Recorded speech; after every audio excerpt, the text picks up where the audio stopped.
Hey guys, I am Katie from Mitza Creek Farm. Welcome back to the channel. Today is Thursday, December 29th, and we hit 39 degrees today. That is huge for us. We, like the rest of the nation, had bitter cold last week. 2 weeks ago, we were hit with that massive snowstorm, and then 1 week later, we were hit with bitter cold and high winds.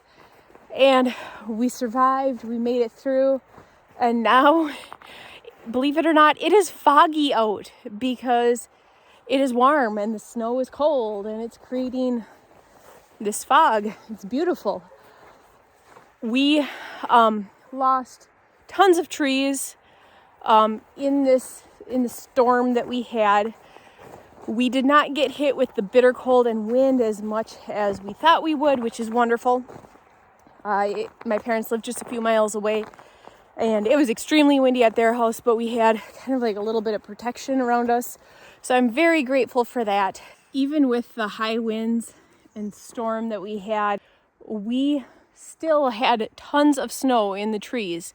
And I just noticed, I think it's finally warm enough today for the snow to kind of release off of the trees or melt off or whatever. And so all day, the branches have been like over our, like really hanging low and covered in snow and everything. And we'll hear like this crazy sound and we'll look out and there's snow everywhere. And the snow fell off of the branches and the branches flung back. So our trees are a lot safer now. We still have some in the front yard that are an issue, but we lost a lot of trees in these last two storms. So on my agenda for the spring is to come up with a handful of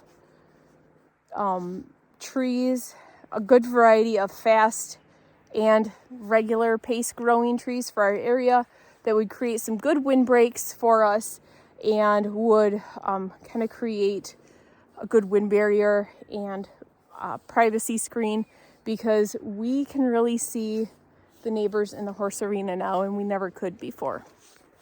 So this is the area that we grazed the goats in here too, but we had most of this cleaned up. There's branches down in there, but it's not too bad. But we did lose some trees and a lot of branches back there. And then you can kind of see the further in we go, it is very, very bare in there. And then you can see back like behind the house and stuff, just tons of trees are down. Lots of branches are missing. There's this group of pines. There's a cedar tree on the back. That is the top of the cedar tree on the ground there.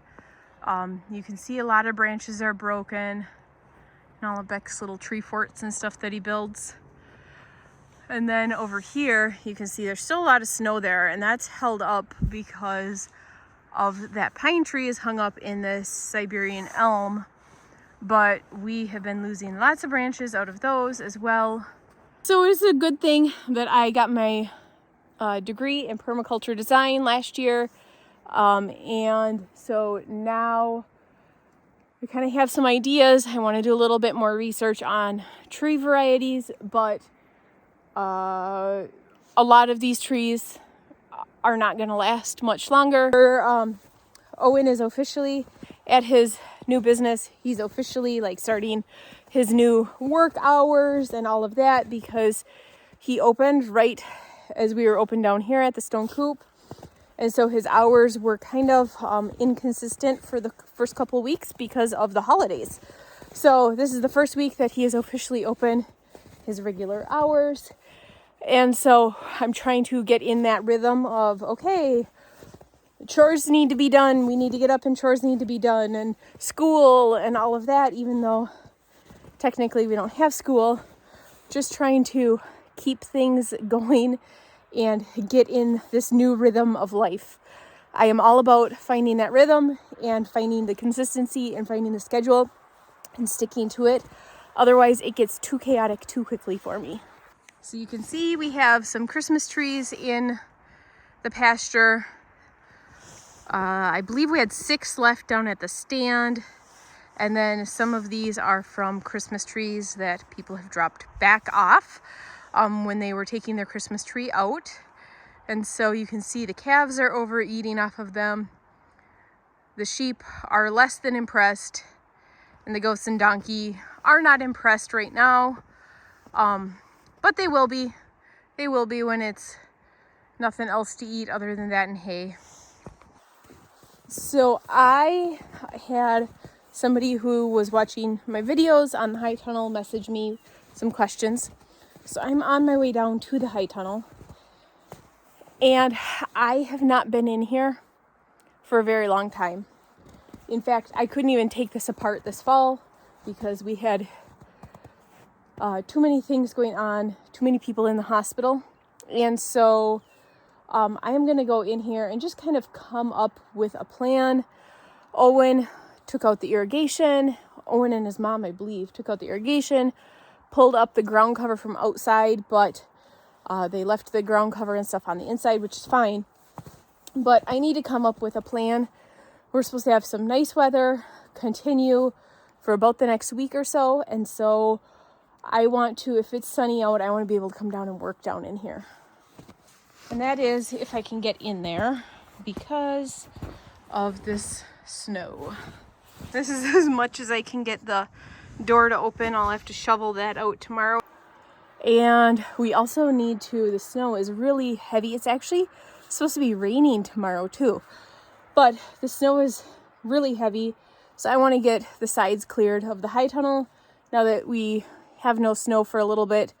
Get caught back up on that because we, between the 2 weeks of storms that we had over 2 feet of snow. So I want to get the sides of the high tunnel cleaned out really, really well so that for future storms, we aren't dealing with great big like ice berms next to each side of the high tunnel. It's not as bad as I was imagining, but it is messier than I remembered. So it's going to take a while for me to come down and get this all cleaned up and organized down here. I don't think it's going to be as bad as I was thinking, but it is going to be a big job. All right, so this is what we're dealing with. We have some pots that never even made it out of the high tunnel here. We got big old ground cover. I want to pull this ground cover up. We got twine. We got kind of dirt everywhere, which is okay. It's a high tunnel. We got trailer and hoses. This is frost cloth. And then we have folding chairs and pots and all of my vegetables. I did not have the time to come down and clean things up, finish picking fruit and vegetables and that kind of stuff. So I need to pull all of these out, pull up the trellises, unclip, pull out the plants, all that kind of stuff. I will probably take and either burn these plants. I might throw them in with the chickens, just depending on what we have going on in here. There's probably too much actually now that I'm thinking about it to throw in for the chickens. So I have some cardboard I want to burn, and I wanted to burn it in a new garden area that I want to have in the spring so that the ash can be on the ground. So I might do that and burn that there. And then that way I don't need to worry about mildew and diseases and that kind of stuff. There's a watermelon. Look at all the tomatoes. And look at my blackberry bush. It's thriving in here. That's good because this guy was for zone, I think it was a zone 5. So that's why I planted it in here. And it's doing awesome. It has gotten well below zero in here. and every night it is the same temperature as the outside temperature. So the fact that that is doing that good, I'm happy with that. Owen and his mom pulled up the drip tape and everything, and so that's all organized back here, which is wonderful. So we will be able to reuse that next spring. So that is nice. So this will kind of be probably my staging area. I'm gonna get this all cleaned up first, and then I'm able to take and I'll put the pots and that kind of stuff back here. Normally I would take most of this stuff down to the little greenhouse so that it's there for when I'm starting things in the spring. Do you hear the rain? It's raining out. How weird is this? That is so crazy. Anyways, normally I would take things down to the little greenhouse and so that they're all together for in the spring, but I would have to shovel a path, snow blow, plow, whatever, a path down to there and shovel out the door and all of that kind of stuff. And so for right now, I think the easiest solution would be to stack it up back here along this back wall. And then that way, when I am ready to start seeds and all that kind of stuff, they're all together, they're all contained, they're all in one spot. And then I can use the house and the greenhouse for my plants. I even forgot my pumpkin washing water here.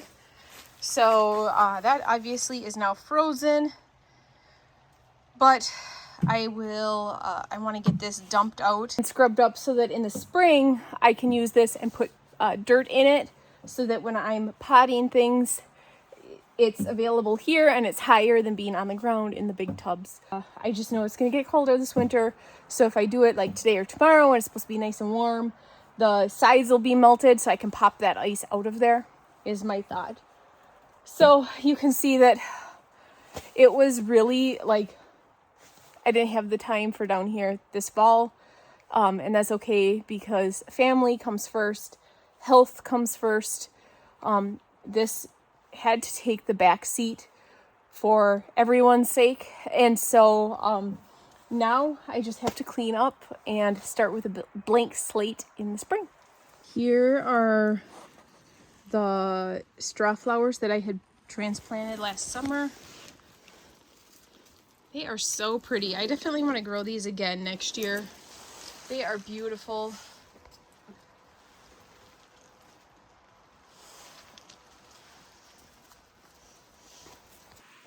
I would love to figure out a good way to dry these and harvest and dry them. I mean, I know that they're dry. I wonder if I could just cut them earlier. I have no clue. I would love to find a way to cut and dry them, preserve them, so that we can use them in wreaths, because I think that would look gorgeous. And they give so much texture and so many different colors and different shapes that I love them. I'm so glad that I grew those last year, and I definitely want to grow them again this next year.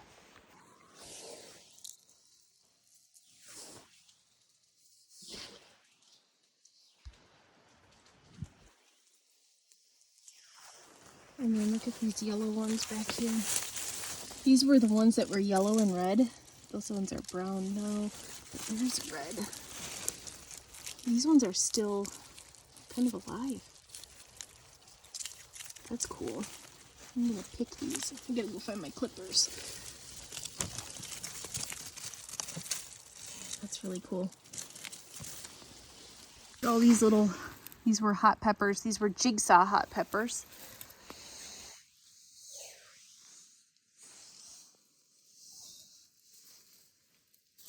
The thing I struggle most with living in this climate is the lack of sunshine. We don't get much sunshine in the winter, and when the sun is out, I feel warm, but I am cold all the time in the winter here because we never get sun. If you see me post on social media and stuff, usually in the winter, I'm sharing pictures if it's a sunny day, because the sunshine makes me feel warm. It could be 20 below, and if it was calm and the sun was out, I would be pretty happy. I probably would stay inside. I do not like the cold, but the sun feels so much better than 35 and overcast to me. And when you add in wind, I do not like the wind either. So I am kind of like the donkey. I'm not a fair weathered donkey, but you know what I mean. All right, well, that is it for today's video. Yeah, I have a good idea of what I need to do and what can be done.